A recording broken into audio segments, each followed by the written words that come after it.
Welcome to your next video lecture on a continuation of Unit 5, Social Psychology. Today we're focusing on Module 4.1, Part 2, How do we view those who are similar and dissimilar to us? When we look at group behavior, we kind of view group behavior in social psychology as the in-group and the out-group. So we view those who are similar to us or who we affiliate with, and that might be our friend group, that might be our family, that might be our race or ethnic group. That is our in-group. And then those that are different than us, those are considered our out-group. And something that we tend to do is we are able to look within our in-group and see a lot of differences between those that are a part of that group. But when we look at an out-group, when we look at another group that we're not a part of, we tend to see them as all similar.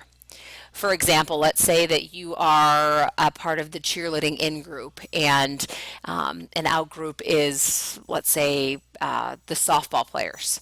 And so within your in-group, you're able to see the differences between you and the other cheerleaders in your in-group. However, when you look at the softball team, you look at that out-group and you see them all as being very similar and almost exactly alike. You have these characteristics that you give them, and it's as if everybody in that out-group has that same characteristic.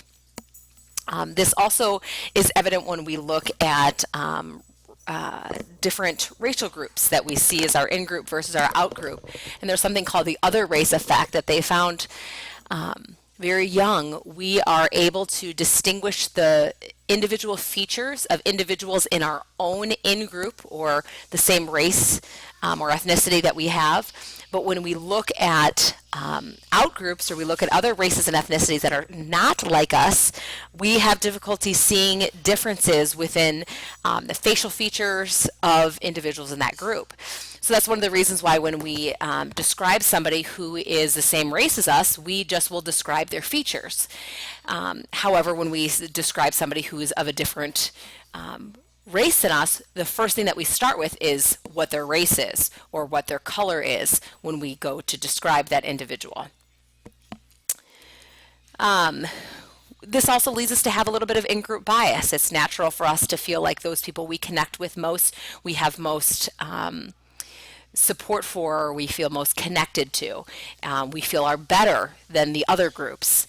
And so we are almost predisposed to have stereotypes and prejudice towards out-groups.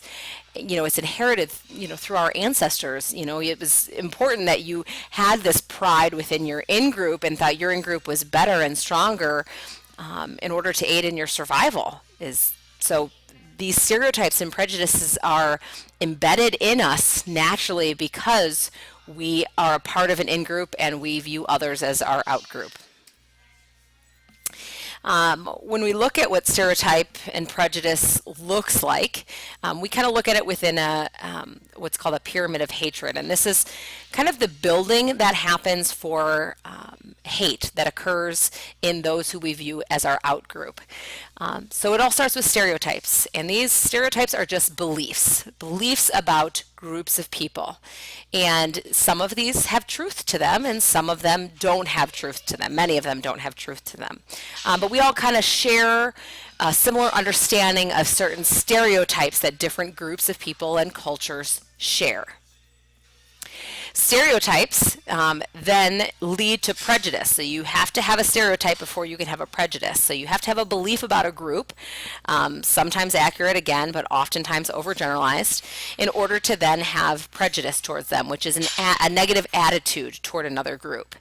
And this negative attitude oftentimes looks or manifests itself in what's called ethnocentrism, which is kind of a form of prejudice where you believe that your ethnic group is superior.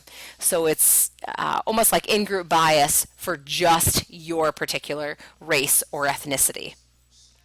And that is a byproduct of prejudice because it's a belief that it's an attitude that you have towards another group, an attitude of superiority that we have for our own ethnic and cultural background. Once an individual has prejudice, they're opening the door to then discriminate against others. And discrimination is a behavior that you have. So not choosing to hire somebody who's of an out group, not choosing to date somebody who is not a part of your in group, not choosing to sit next to in class or interact with somebody who is a part of the out group, not your in group. Once you're able to discriminate and once you start to actually change the behavior you have towards an individual of another group, that leads us to scapegoating. And scapegoating is where we tend to blame the victim. And when you blame the victim, you might say all of this group are responsible for the reason our class is doing so poorly, or the entirety of this group is the reason why our school is failing, or whatever kind of generalization you want to give about that other group. So if you remember when we went back and we were talking about in-group versus out-group, we oftentimes see out-group as all the exact same. So it's very easy as we move up this pyramid of hatred for us to scapegoat, because we already naturally see those that are not a part of our inner circle that we run with as being exactly the same. And so it makes it easier to say, well, you're all the same and this whole group is responsible for whatever ailment I want to blame on them in society. One more thing that occurs is called the just world phenomenon, and this is something that kind of fuels prejudice. And the just world phenomenon is where we blame the victim. So especially when we're looking at those that are homeless or those that are unemployed, or this is oftentimes done with rape victims, we look at the victim and we blame them for their misfortunes. And it's sometimes easier for us to blame the victim because then we don't have to take responsibility or take in the knowledge that something like that could happen to us. If we say it's the victim's fault, then we are almost trying to give ourselves control that won't ever happen to us. And what that does, that fuels prejudice. That fuels prejudice to look at a group or look at a person or look at something where life situations happen to them, and we start to blame. And we start to tell them that it's their fault for the issues that occurred in their world. So you have an individual who is perhaps unemployed. Maybe they had severe medical illnesses which forced them to lose their job.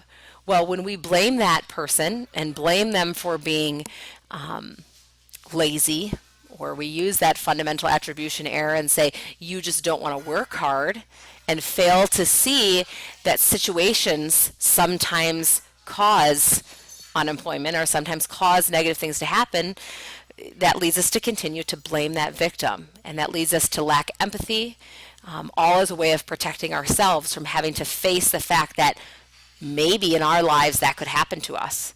Perhaps one day we could hit medical problems and lose our job and end up being unemployed. And so this just world phenomenon is a way for us to feel better about ourselves, to blame the victim so that we don't have to take responsibility that something like that could ever happen to us. That's it for today. Welcome to your next video lecture on a continuation of Unit 5, Social Psychology. Today we're focusing on Module 4.1, Part 2, How do we view those who are similar and dissimilar to us?